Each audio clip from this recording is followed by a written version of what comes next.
Welcome to Movie Night. Today, I'm going to explain a drama, mystery, thriller film called The Invitation. In a local suburb in Los Angeles, California, Will drives with his girlfriend, Kira, to a dinner party at the house he shared with his ex-wife, Eden. On their way, Kira notices that Will has a lot on his mind and tells him they could back out of attending, but Will assures her that he will be fine. Will tells Kira about how Eden met her new spouse in a grief counseling group before their divorce. Suddenly, Will's car unintentionally hits a coyote. He ends its life with a tire iron to stop its agony. Upon arriving at Eden's house, Will briefly remembers a little boy playing in the living room. His old friends, who he hasn't seen in 2 years, greet him.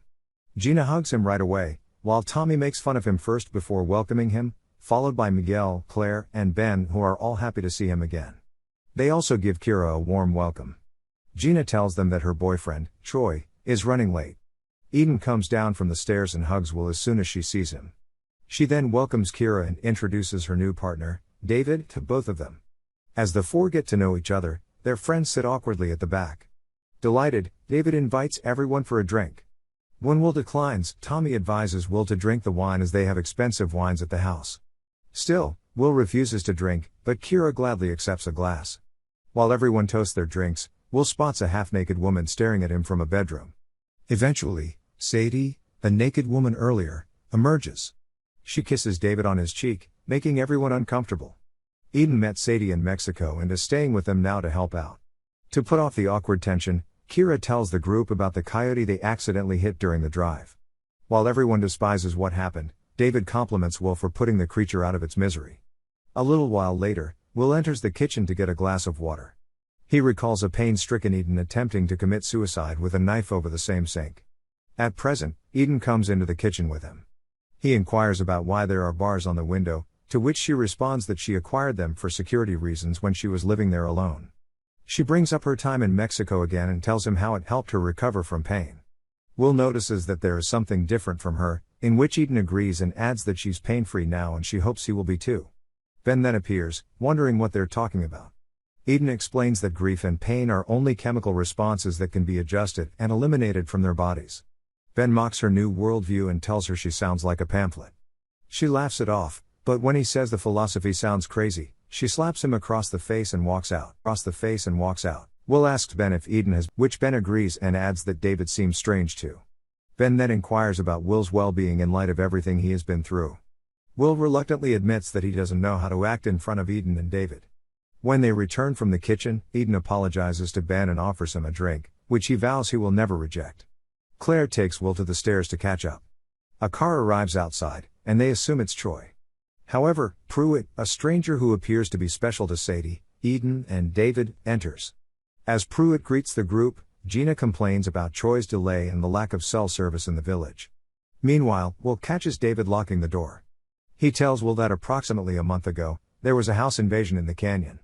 Will proposes that David leave the key in the door if they need to escape during an emergency, to which David agrees. Then, Eden asks Will to collect some more firewood as he knows where to get them. Will pauses near a bedroom before proceeding to the backyard. As he walks to the backyard, he appears nostalgic as he hears children's laughter in his mind. Suddenly, Will notices Eden entering her bedroom and stuffing something into a bedside table. Will returns to the living room with the firewood and then enters Eden's bedroom. He discovers an unlabeled bottle of pills and steals a few of them. He looks around the master bathroom and remembers Eden and him in the bathtub, with their son walking in to say goodnight. Meanwhile, everyone in the living room is discussing how Eden, David, Sadie, and Pruitt are members of a cult called The Invitation, which is why they were in Mexico. The others are joking around about it, but David informs them that it is a support organization for grieving people with thousands of members worldwide. As they continue to inquire, David shows them a recruitment video.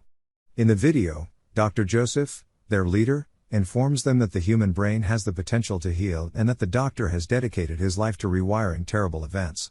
He assures them that they are not alone and that they will transform. It then switches to a woman in bed, surrounded by the leader and members, who watch her die. This scenario frightens the non-members in the living room. Eden assures them that the woman was ill and allowed her death to be filmed to teach others that there's nothing to be afraid of. David supports Eden by informing them that he used to take cocaine to deal with his pain, but he changed since joining The Invitation. On the other hand, Eden claims that she is finally happy, despite the grief she used to experience every day. It upsets Will because it appears so easy for her to move on while he's still hurting from the past. The doorbell goes off. The doorbell goes off. Pruitt and David answer the identified neighbors. During this, Gina approaches Will and apologizes for keeping her distance throughout the years. She confesses that she wanted to give him space to process his sadness. Will, however, is distracted by David at the front door, who informs him that it was simply some neighbors looking for a party. Later that night, Will gives Miguel, a doctor, the medications he stole from Eden's bedroom. Miguel identifies them as a barbiturate, which is only dangerous if taken in large doses. David gathers the men and serves wine once more, and they all toast. When David and Pruitt leave, Will asks Tommy and Miguel whether they think the night is unusual, but Tommy assures him that it is only a friendly and harmless gathering. To make up for forcing everyone to see the video, David recommends playing I Want, a game he learned in the invitation in which everyone states what they want. Sadie begins by expressing that she wants to tell everyone she loves them, naming each person in the room. Sadie then gives Gina a passionate kiss on the lips. Everyone laughs it off, and it's now Gina's turn. Gina tells David that she wants cocaine, and when David proceeds to give her some, she tells him she was joking. But he tells her she wasn't, which was the point of the game. During Pruitt's turn, he talks about his wife, Margaret. He shares how she died after he got into a discussion with her and hit her, causing her to fall and strike her skull. Pruitt informs them that he served time in prison for his fault but didn't help him overcome his anger. He didn't become a better person until he joined the invitation, and he can't wait for the day to see Margaret again. Claire becomes uneasy as if they're being sold something with all the chatter of the invitation. Suddenly, Eden interrupts and says she wants to kiss Ben. He plays along by giving her a peck, but Eden passionately kisses him instead. Some cheer for them, but some, including Claire, seem uncomfortable with it. She expresses her desire to leave. David tries to persuade her to stay, but Will reminds him that he should let her go if she wants to. Claire bids everyone farewell, but Pruitt has his car parked in front of her, so he joins her to move his car. As they walk away, Will looks out the window, suspicious. Pruitt moves his car to allow Claire to exit, which makes Will initially satisfied.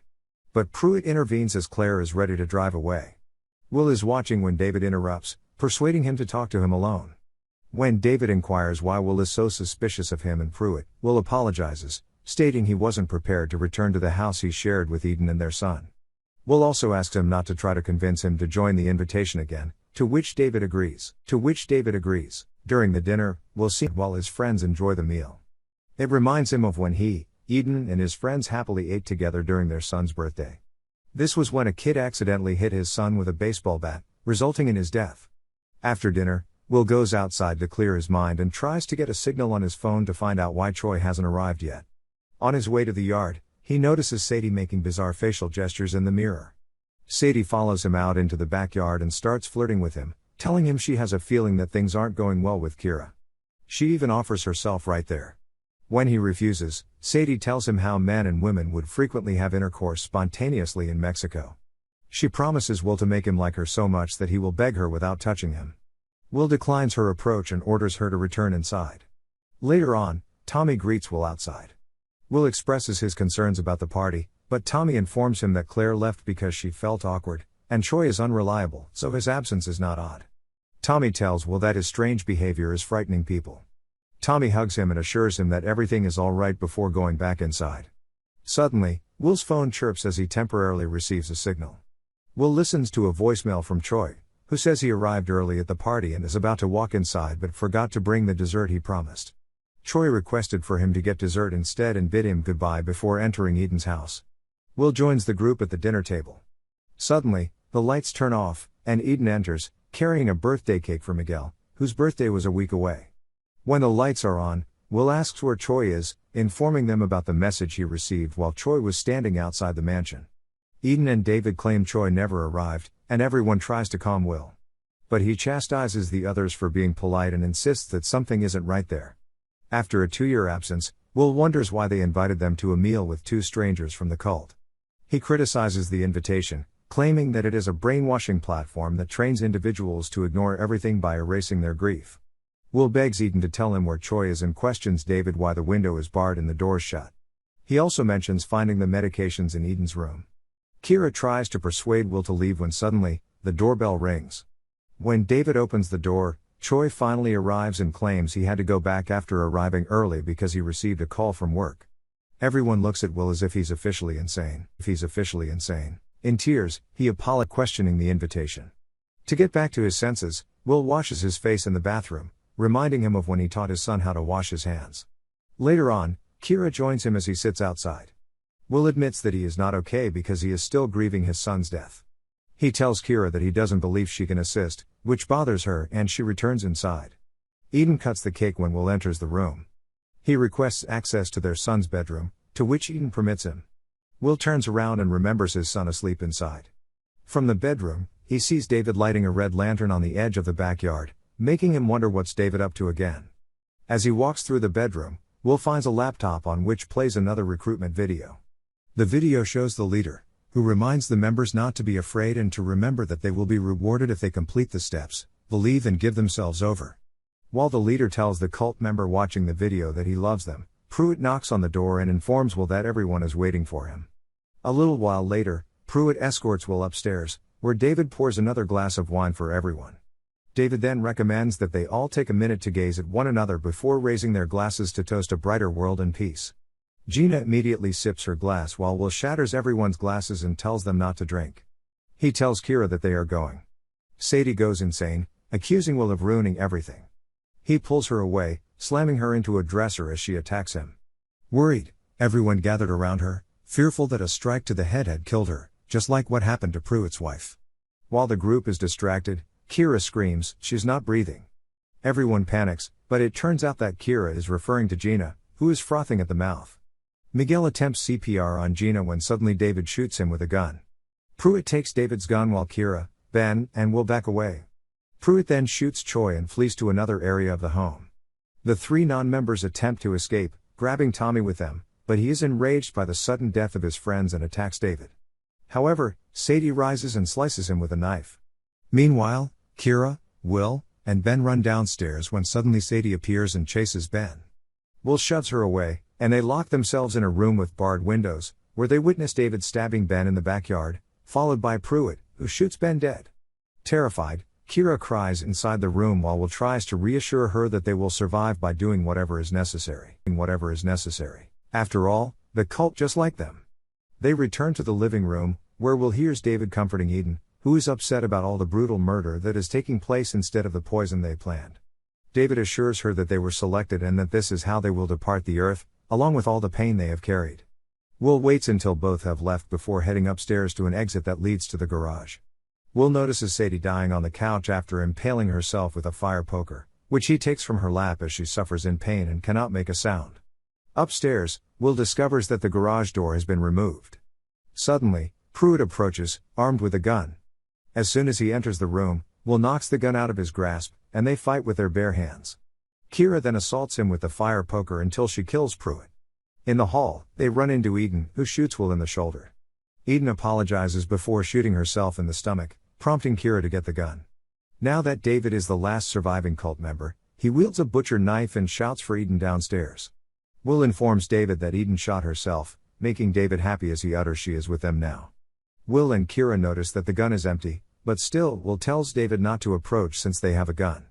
David appears unconcerned with his death because the time has come. Suddenly, Tommy, who survived the attack, knocks him off the stairs and stabs him in the heart. At the same time, Eden, who's still holding on to life, sobs as she tells Will that she, too, misses their son. Eden asks him to take her outside, so Will and Kira carry her. At the yard, Will, Kira, and Tommy stand by as Eden takes her last breaths. They hug each other, traumatized by what happened. While Tommy rushes inside to obtain Miguel's body, Kira and Will walk to the side of the yard and discover the village lit up with the same red lanterns that David lit up earlier. The two hold each other's bloody hands as they hear sirens, dogs barking, faint screaming, and helicopters whirring all over the village. Finally, when it all seems to end, the sense of relief is abruptly cut off. Will and Kira notice several red lanterns in the darkness while staring at the village. When David lit the red lamp before he gave the poison drinks, it symbolized the start of their cruel plans. The Invitation is a cult that believes that the only way to achieve peace is through death, and it appears that they brainwashed many people in Los Angeles. Will and his friends are not the only ones lured into the Invitation's sadistic plans.